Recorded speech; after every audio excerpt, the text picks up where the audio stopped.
This episode of Gators Breakdown is brought to you by MyBookie. Use promo code Gators to double your first deposit only at mybookie.ag.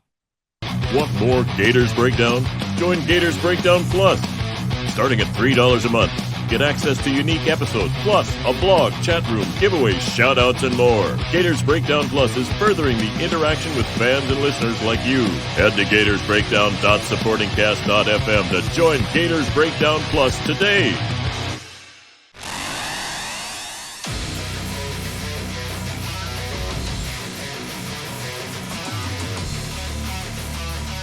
Gators Breakdown, because there's never a dull moment in Gator Nation. The Gators Breakdown podcast is ready to go. I'm your host, David Waters. You can find me on Twitter at GatorDave_SEC. It is Florida, USF this weekend. Third game in a row in the swamp for the Gators to kick off the season. 1-1 heading into this game versus the USF Bulls. And to help me break it all down in a different fashion this week, we're going to get Seth Varnadore on of Seth Varnadore Films. You might know him there from YouTube, and Alligator Army, where he breaks down the Gators from a coach's perspective. He joins us on this episode. He's a former coach. He'll give us some great insight on what he sees on film from these Gators from a coach's perspective. So, USF, I know, not really getting many people excited there. So kind of going to preview this a bit different, what we've seen from the Gators the last couple of weeks. Seth also covers USF, so gives us a little bit of insight on that team toward the end of the interview. And then I'll give you a little bit of players to watch, some background info on USF heading into the game. So different style this week, a little more coach's perspective, a little more breaking down film with Seth. Does a really good job. You guys are going to enjoy what he has to say and what he saw on film versus Kentucky. And we go back a little bit to Utah as well. But I know, of course, recency bias will come into play here. And the performance versus Kentucky was not good. So we will get Seth's thoughts on that. Also, later this week, think of it as an extra episode of Gators Breakdown this week. Gator great wide receiver, SEC Network analyst Chris Doring hops on Gators Breakdown. We'll get his thoughts on the Gators 101 start as well. So a lot coming at you this week from guests on Gators Breakdown. Before we get to Seth, hit that like button, hit that subscribe button if you're watching on YouTube. Subscribe, get those notifications. When there's a new Gators Breakdown, you get that notification. Sit there, watch it. And while you're watching, leave a comment. Leave me what you think about USF, what you think about Florida right now. Your support with the likes, the comments, the subscriptions really, really help Gators Breakdown grow. You can check us out at the home of Gators Breakdown, news4jax.com/Gators Breakdown. Even more Gator coverage there. And Gators Breakdown Plus, of course, keep that conversation going. If you want to talk Gator football with some fellow Gator fans, join that Discord. It's always hopping for some really good football conversation this week. A really good question and answer episode coming your way. Really good questions sent, of course, based off of everything we saw last week. Kind of some projection. Where did the Gators go from here as well? So really good questions. Get that extra episode at Gators Breakdown Plus. Link is in the description. All right, now here we are on Gators Breakdown with my guest, Seth Varnadore. A lot of you may know him from his YouTube channel, Seth Varnadore Films. He's been breaking down the Gators a whole lot, and but basically recently, I know within the last year or so, and then a whole lot with Billy Napier coming on board as well. Also, you can find his work at Alligator Army, where he does a lot covering the Gators as well. Seth, man, thanks for hopping on Gators Breakdown for the first time. Yeah, no, thanks for having me. I'm excited. I know this is one of the premier shows in Gatorland, so it's awesome to get the opportunity to come on and talk with you. Absolutely. Way overdue, by the way. So I'm glad it's finally happening here. My bad on that part of it. So look, we're getting it settled down right here, coming off of a very disappointing performance for the Gators. But Seth, let everybody know kind of your background and how much you share out there on YouTube and stuff. There's a background behind it. Yeah. I grew up a huge football fan. A Gator fan. My grandpa graduated from Florida. My dad went to Florida, then actually transferred to be with my mom when they were getting married. And I ended up getting my MBA from Florida, so I have a Florida connection. But I played a little bit in college. I got hurt, kind of got out of the game there. But in high school, I played for Kerwin Bell. at Ocala Trinity Catholic. And I got into coaching in my early 20s. Coached at the high school level for a while. Had some success. Had a Under Armour All-American quarterback, regional title, that kind of stuff. Had some success. Got a chance to go coach at the college level for another Gator, Jerry Odom. I coached for him at Tusculum College, now Tusculum University. Coached tight ends. Got offered the quarterback's job, but we're not all making Jimbo Fisher money at that level. So my wife and I wanted to kind of grow our family a little bit. So I kind of ducked out, went to the private sector.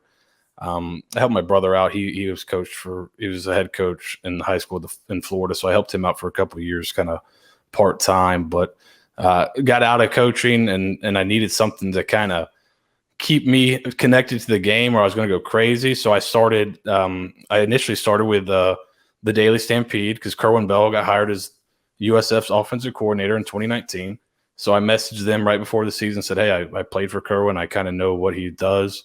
If you want somebody to come on and talk about the scheme side of it, I'd love to do it. And that's kind of started from there. And then towards the end of the 2020 season, I started doing some Florida stuff. Gator Country brought me on. I went there. And then the start of the 2021 season, I moved over to Alligator Army and have been doing the breakdowns for them. So that's kind of me up to this point. Yeah, I mean, I've been checking it out. Cover Florida, but definitely no background with coaching. The scheme part of it, it's not my strong suit.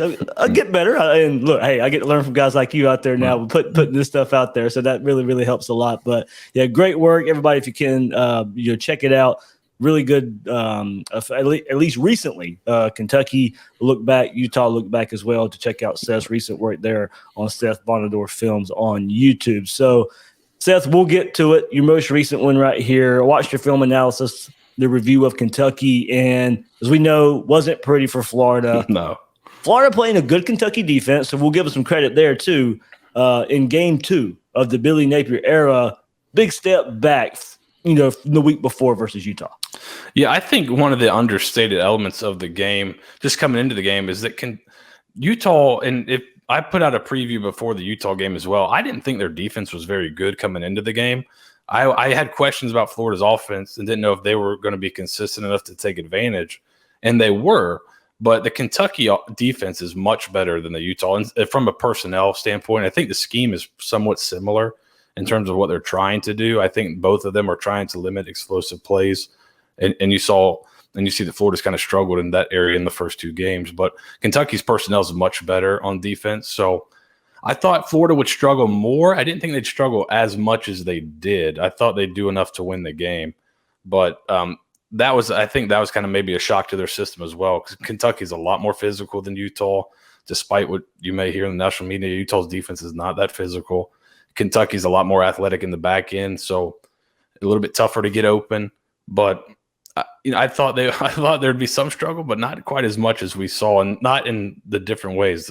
There's plenty of blame to go around on the offense. Yeah, we'll get into some of that here, but of course we start at the quarterback position. That is the headline there for the Gators. Seth, I mean, how much concern should there be from Anthony Richardson's performance? The Utah game wasn't perfect, but he played well, and they're much more accurate, able to make plays with his legs that were not there versus Kentucky. How much of it was what Kentucky was doing? I mean, this is the second season in a row now where a Florida quarterback has looked good coming into the game. Now, Emory Jones had 2 games where he didn't start off too good at the beginning of the season, but then played well versus Alabama, played well versus Tennessee. All right, did not see the Kentucky game coming, and then Mark Stoops shuts him down. And Anthony Richardson, kind of the same thing. A pretty good performance versus Utah, making plays with his arms, making plays with his legs. And then game time comes around, Mark Stoops, defensive coordinator White there at Kentucky, come up with a game plan to just really limit the running portion of this quarterback. And how much concern should there be with Anthony Richardson's performance? I think obviously there's some concern because he played poorly, but I think there's also an element of him being a young quarterback. The Utah game, think of how long he had to prepare for that game and how many times he got to see the same looks in practice over and over and over and really get comfortable with it. And he looked like he had great command in that game. This game, he looked a little bit more confused at times. That could just be it's a young guy who hasn't played a ton. And there's sometimes I even went over it kind of in the video where he's technically making the right decision based on like number counts and things like that are in the offense, but he could make a better decision just doing something else. There's a couple where he throws the screen out wide, and technically he has the numbers, but he also got really good numbers in the box, and you could have stayed with the run. So those kind of things I think will come in with experience, but his accuracy was an issue. Now, some of that was him just totally missing. There were some where he just misses. But there were a few times where he's getting guys pushing his lap, and I'm not seeing a lot of people talk about that. I thought the offensive line struggled a little bit in this game. At times they were really good, and other times they kind of struggled, and Kentucky got some pressure around Richardson's legs, and I think that contributed to his inaccuracy as well. Yeah, that's kind of what it was when you go back and look at it. And I caught it in a rewatch, and then also of your film analysis, just like things couldn't come together for Florida, especially early on in the game. They hit a big play, and then they couldn't build off of it. And then it was either somebody missed a block, or Anthony Richardson missed a read, or he missed a throw, or the wide receiver would drop it. It was just like nothing come together at all for any kind of consistency. Yeah, and that's kind of and we talked about it last week when you hosted a Spaces on Twitter, which was awesome to listen to everybody jump in, and really cool that you do that. But just this Kentucky defense and the way they played Florida, and they did it last year as well, they're going to make you kind of slowly execute down the field. They're not going to give up anything over the top. And now it would help Florida if they were a little bit more explosive outside, but they're not. So Kentucky's defensive backs are able to kind of stay with them. Even when guys are open in terms of leverage, the guys are pretty close in the hip pocket at times, but they're going to make you slowly execute down the field. And when you don't convert third downs, when you get yourself in third and longs a lot, I think we talked about the Utah game. The average third down distance was 5 yards. Against Kentucky, it was 7. So that's kind of, you go from third and medium to 7's kind of third and long now. So it kind of changes what you can do offensively. So that kind of little errors in execution. Then there was the weird stuff like Kentucky jumping off sides and Florida trying to quick snap and catch him, but he didn't jump off sides. So you just waste a down right there. After, you get a nice completion on second down previously, get the first down, the second down, come back and waste that play totally. Now you're in 3rd and 10. So there were some things like that where they just couldn't, like you said, they couldn't quite get it all together. And it just never quite seemed to gel. There were drives, there were moments where there were sequences where it looked really good. And then it would just go right back to kind of not being able to, one guy messing up or two guys and not being able to quite finish drives. So that's something really popular, of course, he's going to get scrutinized and really looking deep at it, but offensive play calls. And as I said, I thought first half, for the most part, was pretty good. Just now we just kind of got through talking about the execution part of it and how it was lacking and the consistency there. And look, I know while at the game, it certainly felt like the plays were there earlier, and rewatch did kind of show that, but maybe not as many in the second half. But if I had to pick a side, I'm overwhelmingly going towards and faulting the execution. Now, if that continues, that eventually turns into a coaching issue down the road as well. But enough plays were there. It's just, what did you feel about the play call? I thought some of the play calls were actually there. Yeah, and Napier kind of said as much as you just said there, that it's, eventually it's on the coaches. Execution is on the coaches, right? So they have to figure out what their guys can execute and call it. But I didn't think it was terrible. The thing that people need to realize with this offense is there's 2 or 3 options on almost every play to where the quarterback has to make the decision. So is that too much freedom for a young quarterback? Maybe, but it also, if he's seeing it, it can get you out of some bad plays and get you into a good one. So I think at times maybe you would have felt better if you just, hey, we're running the ball pretty well. Let's just stick with it. Let's just call the run straight up. Don't have anything attached to it. But then that can get you in some problems too if you do that. So I thought, like you said, I thought there was some stuff there. There was plays to be made. I thought there were some that were, I think they even acknowledged that Napier said there were 4 or 5. They put them in a bad look. Yeah. I think a couple of those were some third and long screens that were just had no chance of, even if you get one guy, the guy that you miss blocked, you still don't have a chance with him. So there was a few of those, but I thought for the most part it was good. And the other thing I've been seeing a lot is kind of people complaining about flexing out the running backs and flexing out the tight ends outside the receivers. I think they thought Kentucky's corners were pretty good.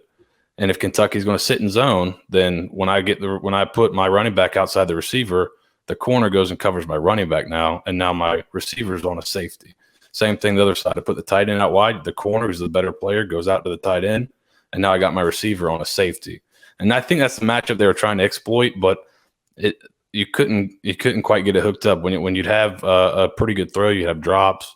When you have a guy open, you'd have a overthrow or a missed throw. So just one of those nights. But yeah, they got to get. I'm sure they'll get better. But it's going to be. I think there will be a struggle at times this year, but I think this is one of the better defenses you're going to play. So that's helpful to going forward. Yeah, Seth, it's funny. You and I didn't talk about what we were going to talk about before this, but the one thing I made a mental note of that I really like what you said was that matchup part of flexing out a tight end or running back and trying to get a receiver on the safety. I really like that aspect of it, and then seeing it kind of play out there Saturday night versus Kentucky as well. And I do want to extend on something because you kind of read my mind was one topic I did want to get into. The decision making from Anthony Richardson, and obviously there are times Richard changes the play, makes a check at the line. Maybe Florida should stick with the run game more, as you said, with some of the game plans moving forward. But in most situations, you'd like to be able to trust your quarterback to make the right calls if you want this offense to kind of live up to its capability. How much leeway do you give your quarterback when he's struggling to make the right decisions? And extending that thought, and something I agree with you on. There were not many chances for Richardson to actually keep the ball. No, I didn't think so. That seemed to be what I heard from everybody after the game, and I went back and watched it. I was like, I don't see it. Yeah, I didn't see it live, and I'd seen it replay, and then watching your film, so I was like, good. I don't think I missed that part of it. I didn't think there were many chances for that either, because I was going back to Kentucky's game last year against Florida again to kind of go back to that. Very similar. They had a lot of guys with their eyes in the backfield. They're going to make sure that quarterback was not going to take off and make some plays with his legs. So, taking all that into account, where do you lie on the mental part of it for Richardson so far? I think it'll be interesting to watch what they do going forward, because Utah game, he was bang on. Now, like I said, maybe it's a young guy that had a lot of practice time against this look, and he was really comfortable with the game plan, and they had a long time to prepare, first game of the year. So maybe they thought they could put a little bit more on him going into the second game, and maybe he's not quite there, or he maybe just had a bad game. I mean, I think that'll be something going forward we'll have to kind of pay attention to, but they're not going to eliminate that. It's a big part of the offense, and a lot of the times the other complaint I've seen is we're throwing a lot of horizontal and bubble screens. Well, sometimes it's because like Kentucky's like, yeah, throw them. We're going to fall off and cover everything deep. Sometimes you have to keep in the tight end in the back in protection because we're killing you up front. So then there's nowhere else to go with the ball, really. So I think some of those were not necessarily by design. It just kind of ends up happening. But like I said, I think this Kentucky defense is going to end up, when we look back on the season, we're going to say, okay, that's one of the better ones. I mean, yeah, just on the surface, I think you got to start looking. Georgia's going to be number one, of course, with that defense. And then we don't need to look forward to that one. Yeah. And then do you go Kentucky after that?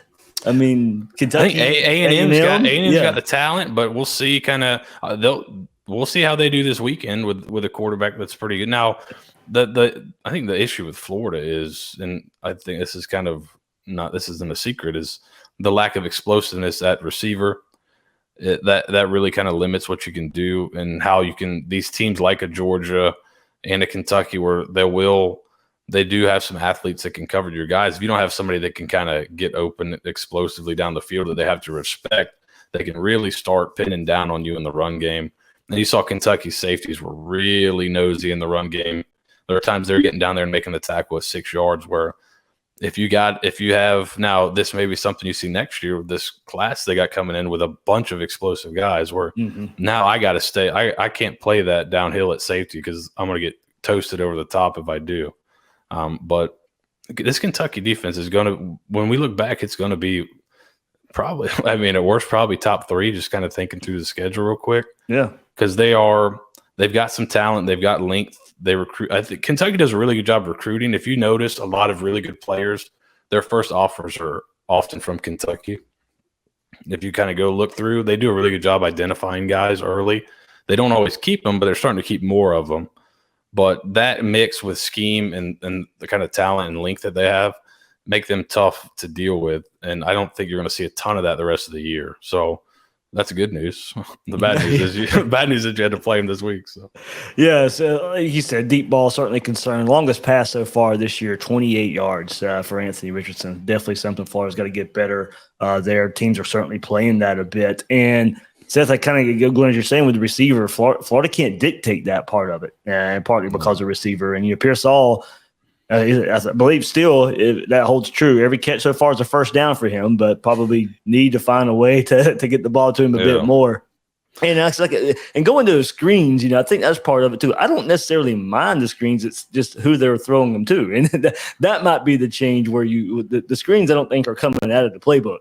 And when you want to try and help the run game, we've always heard it over and over again. It's an extension of the run game. A lot of the times their screenplays are, okay, maybe Henderson's just not the guy to do it. I don't mind the screenplays, but maybe get somebody there who can make a guy miss, especially if Shorter's going to keep missing some of those blocks out there. Yeah, that's I think that's the bigger issue. There's a couple times where it looks like he's got some room, and then you lose the block, and then the play's over. But yeah, they just don't. And this was something even last year. You kind of like, where's the guy with some wiggle? And Pearsall, I think, is he's a good route runner. I don't know. We'll see. That's what like you said. All his catches have been first downs.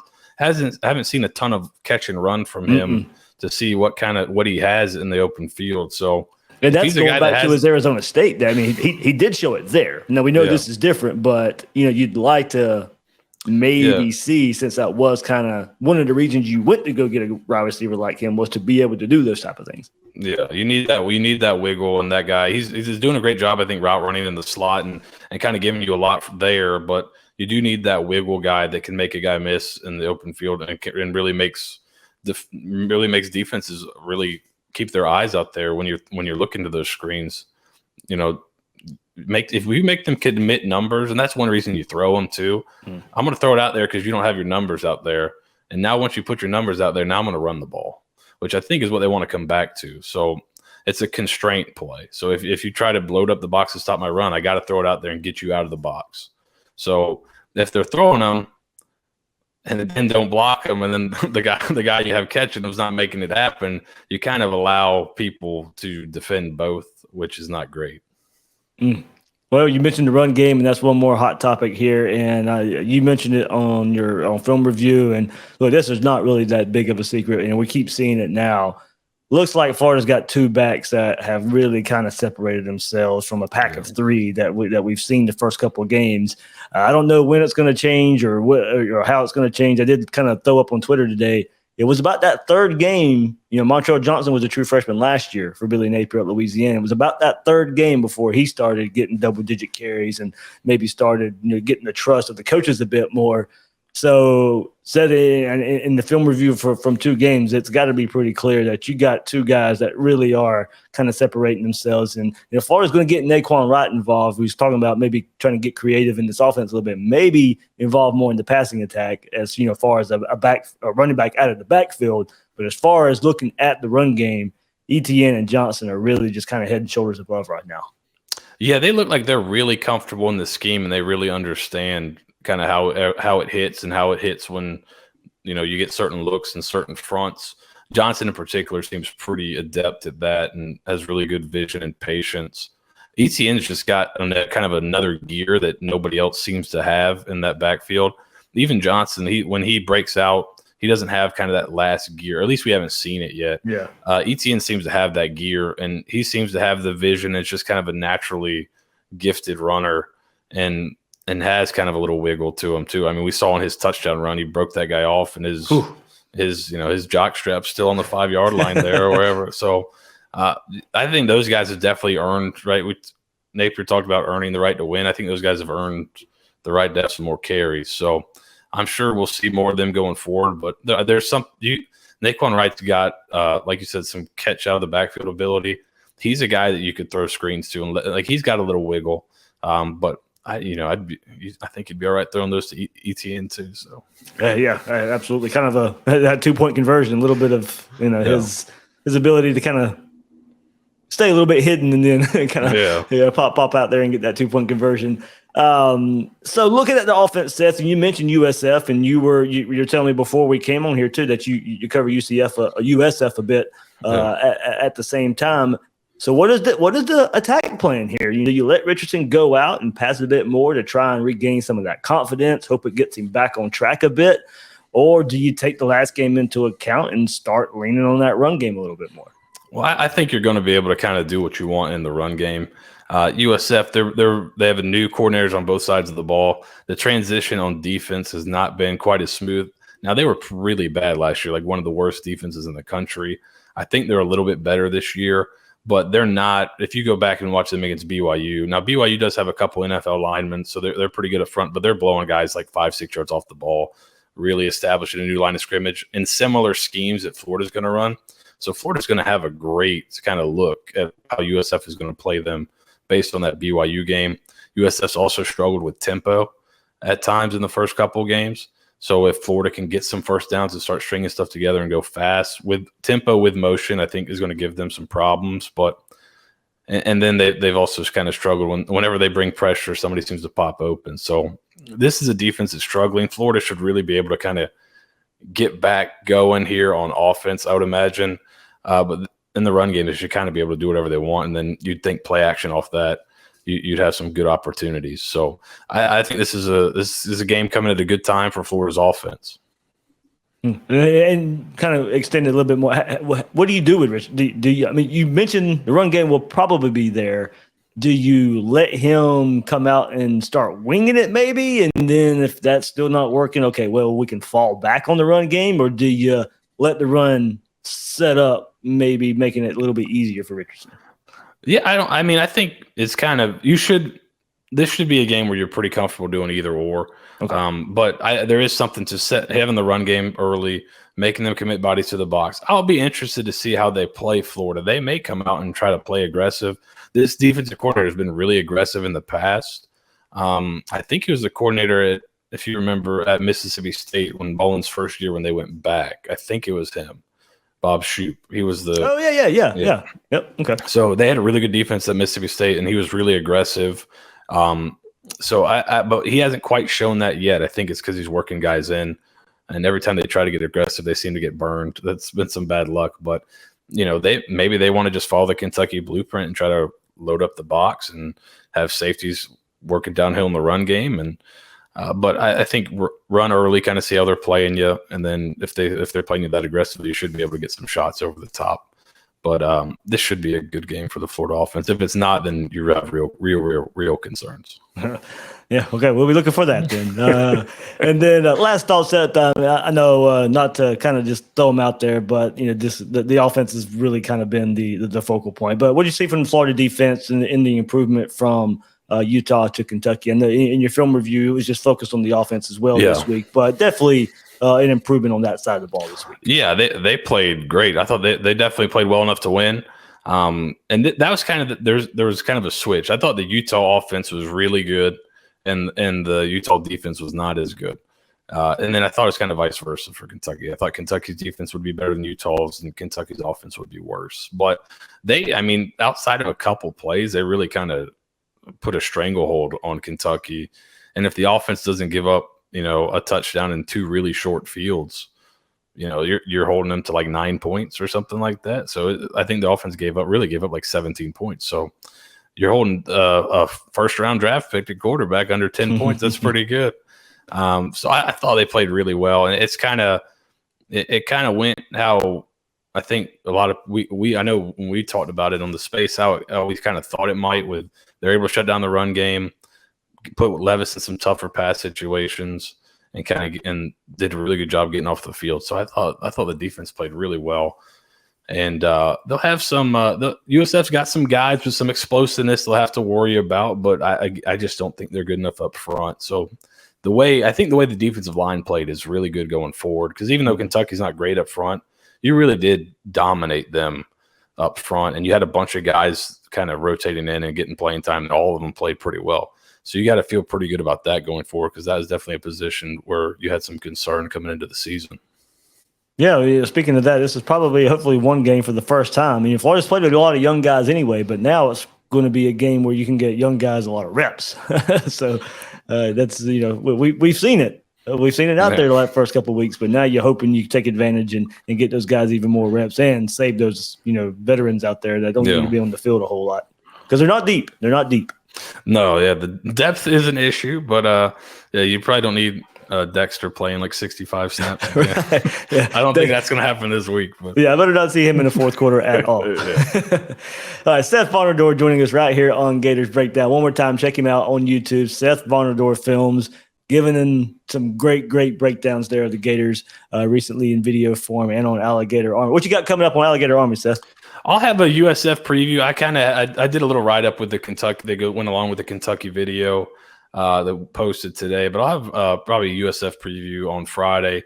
It'll be maybe a little video and some numbers I like to look at before games, just some kind of advanced stat numbers that I think kind of help you understand how the game's going to go, or at least kind of what kind of teams you got coming in strength-wise. So I'll have that on Friday probably. Sounds good. Seth Varnadore joining us right here on Gators Breakdown. Thank you, Seth. All right, thank you. While the Chargers and Chiefs prepare for a battle of the AFC West on Thursday night, prepare for your winning season at MyBookie. Some like to bet to earn, some bet to make the season more exciting. Either way, MyBookie gives you the most for your money with a double deposit bonus. It's quick and easy. A $250 deposit puts $500 in your account instantly, and you can use your funds to bet on as many games, contests, and props as you want. To claim your bonus, register today. Use promo code Gators, designed to add more excitement to the games and sports you love. That's promo code Gators to double your money up to $1,000 with MyBookie. It's only week 2 of the NFL season, week 3 of college football, which means there's still plenty of time to get in on the action. Don't miss out. Begin your winning season today exclusively at MyBookie using promo code Gators.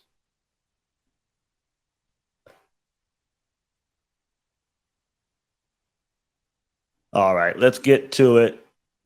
Florida, USF. I know, hard to get excited about this one after last week. Gators 1-1 coming in. USF 1-1 as well. Let's take a look at the stats. A stat comparison between these two teams.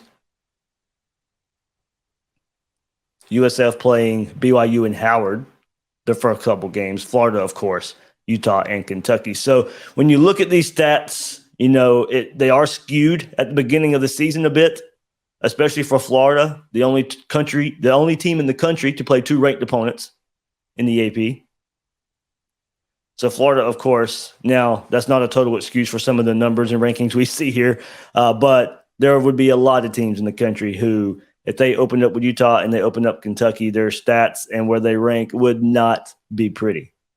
And that's really what you see right here for Florida on the offensive side. Florida, the 91st ranked offense according to total offense right there, 11th in the SEC, 365 yards a game. USF, not much better. As I said, they've even gotten an easier opponent there with Howard. They're ranked 96th in the country. So not a lot of offense if you want to just go by rankings, but as I said, schedule comes in. Florida scoring offense comes in at 100. Rushing offense, there you go. Something you can point to positive for the Gators. 31st in college football right now, 6th in the SEC, 209.5 yards a game. But it's the passing offense for both teams right here. Both teams looking for improvement heading into this third game of the season. Florida's passing offense, 118th in the country, dead last in the SEC, 155.5 yards a game. Passing efficiency, 127th for the Gators. That's dead last in the SEC as well. Touchdown and interception ratio, both teams tied for 126th in the country. That's dead last, of course, for Florida in the SEC. 0 touchdowns, 2 interception ratio. There's 131 teams in college football. Both teams ranked 126 touchdown and interception ratio. As I said, you definitely, at least for Florida, have to put the schedule into account.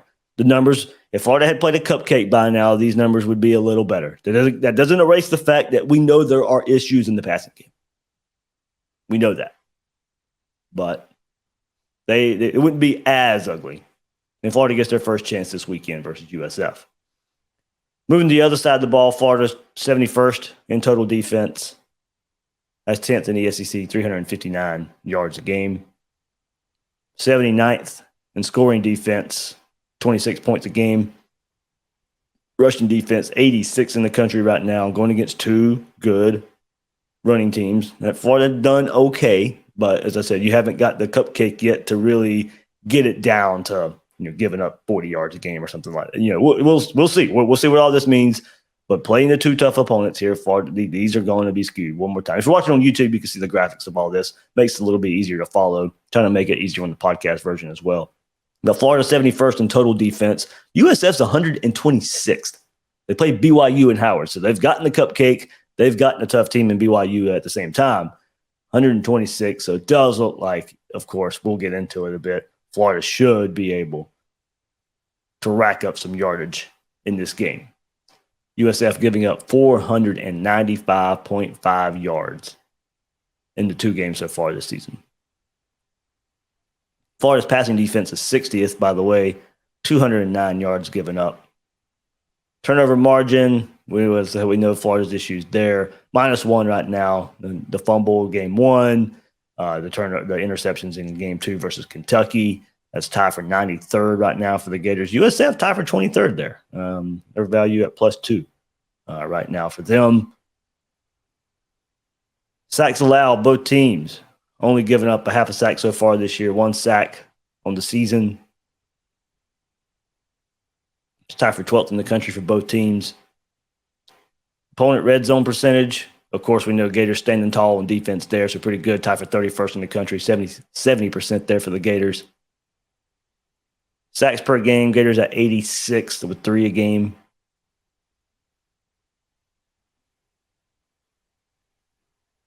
Or 1.5. There, 3 on the season. My bad, 1.5 per game. USF tied for 61st. They have 4 sacks on the season. Tackles for loss, 115. Ranked 115th are the Gators. 7 on the season. USF tied for 14th. 18 tackles for loss so far this year. So something offensive line will work against. We'll shout out a couple players for USF to watch out for 190, especially at the linebacker position there. So you're playing 2 good opponents there for Florida. We'll skew the results, of course. Even with the sacks and tackles for loss, I still see a lot of action, a lot of havoc being caused up front for Florida. Now, a lot of that has been early in the games. They gave Levis some more problems in the second half. His second half numbers were not great, and a lot of that was, Florida had him running. Florida didn't keep him comfortable passing the ball in the second half there. So, it's the sacks, the tackles for loss. I'm not getting too caught up in that for the defense right now. I like what I see as far as pressure goes. But there's a statistical comparison of Florida and USF. All right, so South Florida seeks first-ranked win in 6 seasons. They'll be trying to get their first road-ranked win in 11 seasons. They posted their first win of this season last week using a dominated rushing performance versus Howard. Alongside 3 turnovers from the defense, they won 42-20 in a home game there. USF logged 6 rushing touchdowns. They're most in a game since 2003. And 205 yards on the ground last week. Brian Beatty led the offense with 105 rushing yards, career-long 60-yard touchdown.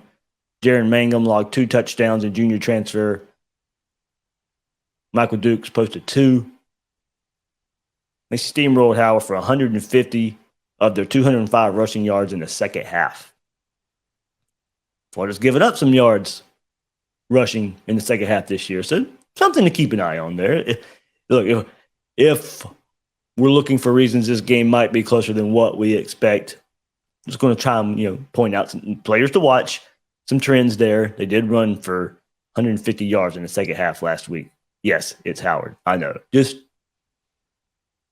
maybe connecting some dots there. For them, their defense forced 3 turnovers last week, equaling their most posted in a game in the 2021 season, dating back to last year. In game 1, they did play BYU. USF did. BYU built a 28-0 lead in the first quarter after strong performance from their offense as the Bulls' offense struggled to get first downs. BYU scored a touchdown 4 of the first 5 times it touched the ball, getting a field goal on the 6th.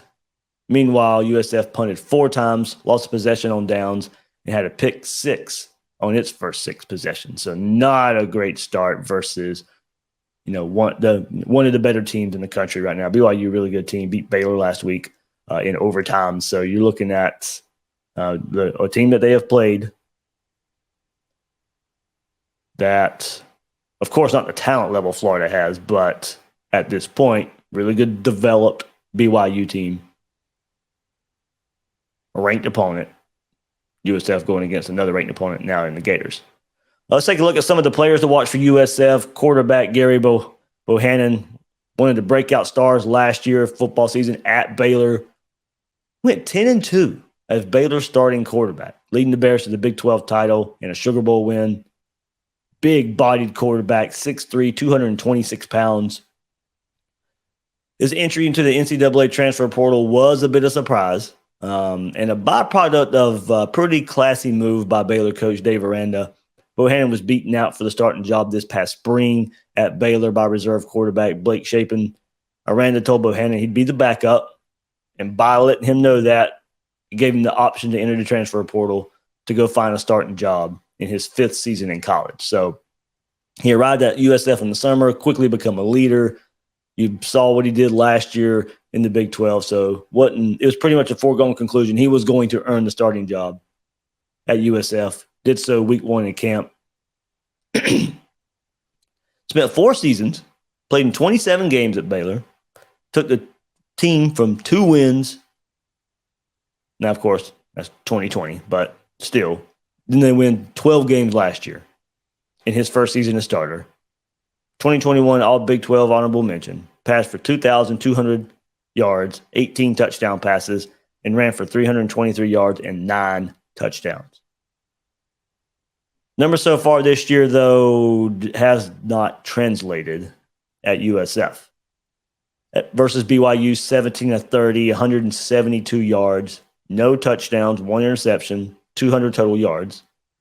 Versus Howard last week, 17-28, 219 yards, no touchdowns, 1 interception, 228 total yards. Now, we know they ran the ball well with their running backs, but Bohannon didn't do much versus Howard either. The player to watch on the receiving end of his throws, wide receiver Xavier Weaver, 6'1", 180-pound wide receiver, led USF with a career-high 113 yards versus BYU. His second career 100-yard game. He had catches of 50 yards, 27 yards, 21 yards. He's 14th on USF career receiving chart with 1,187 yards. He needs 949 for the record. He led USF in receiving in 8 of 11 games last year. For the year, 41 catches, 715 yards, 17.3 yards per catch, 2 touchdowns. And watch him in the punt return game as well. In the running game, and this is probably why you see, BYU stuffed the run there while USF couldn't do much, of course. And then last week, of course, against Howard, able to take advantage. But they wanted, even with Bohannon coming in, it was to elevate the passing game. But USF, their top 3 rushers, all 5 starters return on the offensive line. From a season ago, USF's offensive line brought 154 total career starts into the 2022 season. That led the nation by nearly 10.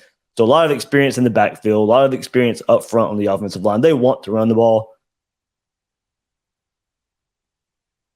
We'll see what Florida does there. First-year offensive coordinator Travis Trickett said USF's offense will be fast-paced, attacking unit. They do have senior analyst Chad Morris, former Clemson offensive coordinator, head coach at SMU and Arkansas, of course. That can't be overlooked either. Trickett's a longtime believer in that offensive philosophy by Morris. Integrated many elements of that offense in his previous stops and at USF this year. Florida stops that run game, and you like Florida's chances there. So watch the second half run. I mean, of course, you want to watch and see how Florida starts, see if they start fast again in stopping the run. But the second half, we want to see improvement from Florida on that side. And USF, given it was Howard last week, you'd still like to see, all right, well, they ran the ball well in the second half. Florida has struggled there in the first two games to kind of keep the momentum going and stopping the run from first half to second half. Knowing what USF did last week, even though it was Howard, you'd like to see the Florida defense step up and have a great performance in the second half and stopping the run. Let's move to the other side of the ball for the Bulls, and on defense, USF's looking to get back their best defender, linebacker Antonio Greer. Senior linebacker has led the Bulls in tackles for loss, and sacks the last two seasons. Florida had trouble with some linebackers last week versus Kentucky. Greer earned second team all-conference in both 2021 and 2020.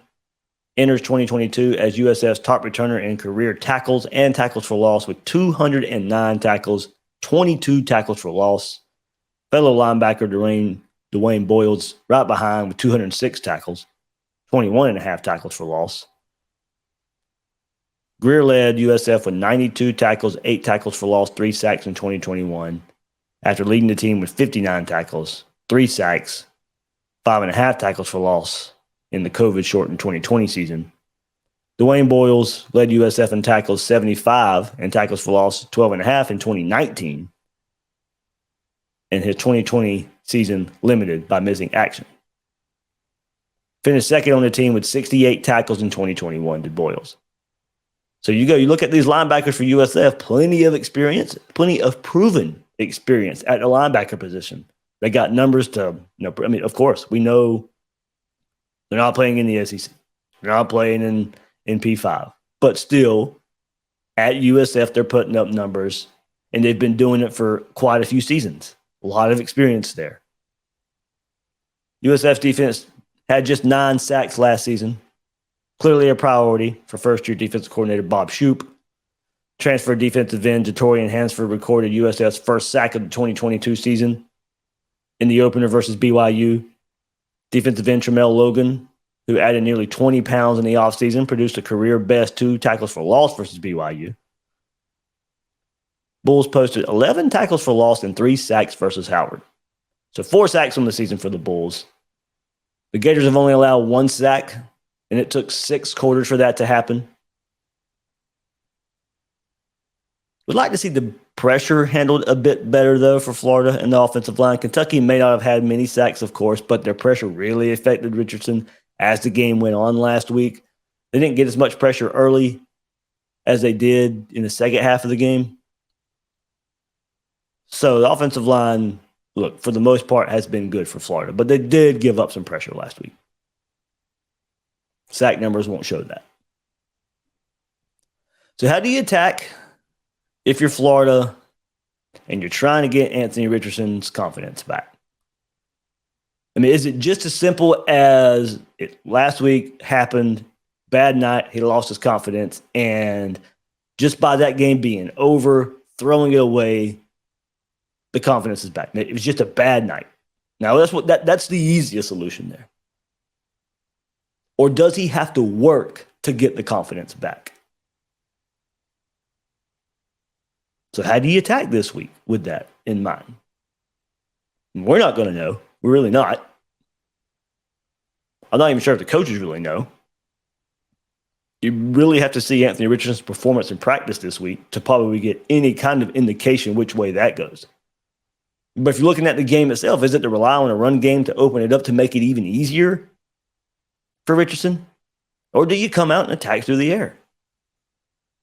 Yes, this should be a game where you could work on some things. But what does that mean for a game plan? It's not going to be a heavy game plan. You should just be able to out-athlete this team. But confidence really has to start in practice this week. You could probably get a good starting point as to where Anthony Richardson's confidence is. If practice like this week is what we saw Saturday night, then there are issues. And we know the run game is going to be needed even more. But if there's some confidence from this staff and what they see in practice this week, then maybe you see how Richardson handles more of the load once again, this time versus USF. Bulls will probably try and emulate some of what Kentucky did. And while we see they have good linebackers, they can't replicate the scheme and the talent at linebacker that Kentucky has. But of course, they're going to try, though. I mean, that's what's put on film that works. Make Anthony Richardson pass and take their chances there.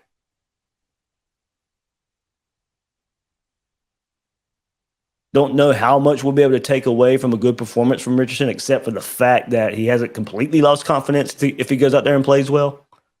But another poor performance would leave some doubt as to where this is headed. Good performance can be doubted as well, just because of the opponent who you're playing. But a good performance needs to be there regardless, moving forward, to have some confidence moving forward. Not in just Richardson, but the coaches having confidence and us as fans and analyzing where the Gators are. A good performance. It won't necessarily be an indicator of how the rest of the season will go, but a bad performance really could. It really could. On defense, start fast by stopping the run again.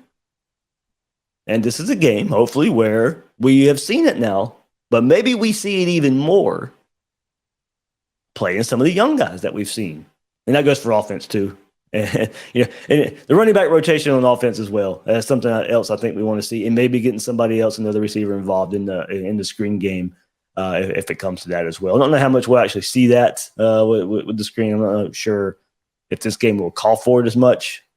USF loads the box and maybe to, of course, spread them horizontally a bit. But if so, if we're talking about working on things, let's get a different receiver there to catch some of those screens and maybe more carries for ETN and Johnson moving forward.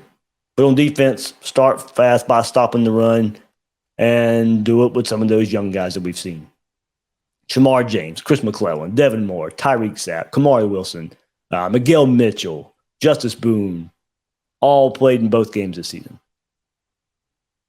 James has started both as a true freshman against Utah and against Kentucky. It may be needed even more because of Ventrell Miller. We'll get injury status some point this week, but even if he's healthy, you're really expecting to play this much this game? Should he even play much this game? Probably not. You'll get Shamar James some more experience, but then you kind of have to watch him as well. If Miller's going to be out for some extended period of time, maybe, and James is proven to be a weapon at the linebacker position, then maybe you limit his snaps as well. But he's going to need to play more experience at this point in his career. Never a bad thing. He's sixth on the team in tackles right now with 11 so far. Florida underclassmen have accounted for 25 tackles so far this year.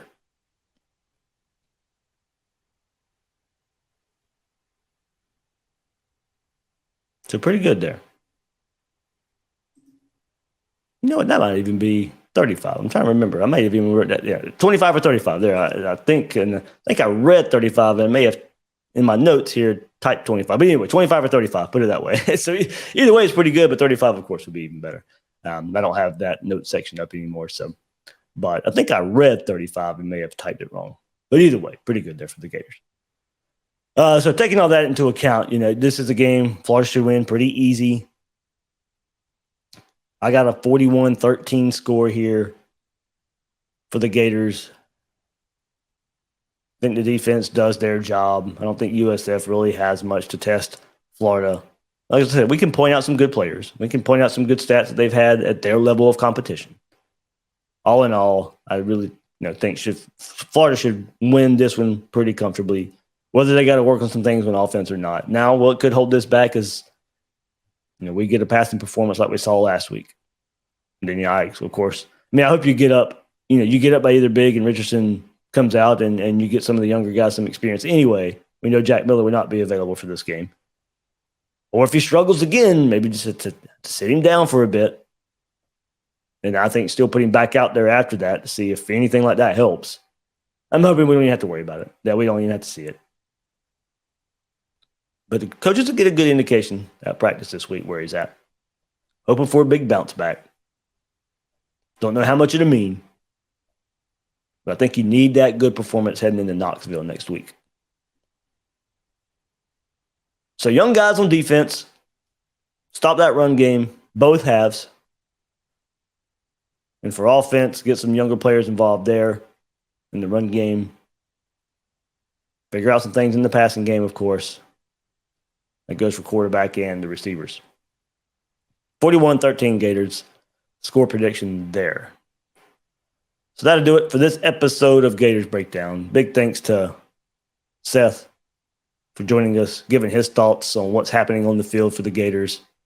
Remember to check out later this week, sit down with Chris Doring, get his thoughts as well, where the Gators are so far this season. I'm the host of Gators Breakdown, David Waters. You can find me on Twitter at GatorDave_SEC. Guys and girls out there, thank you for listening to this episode of Gators Breakdown.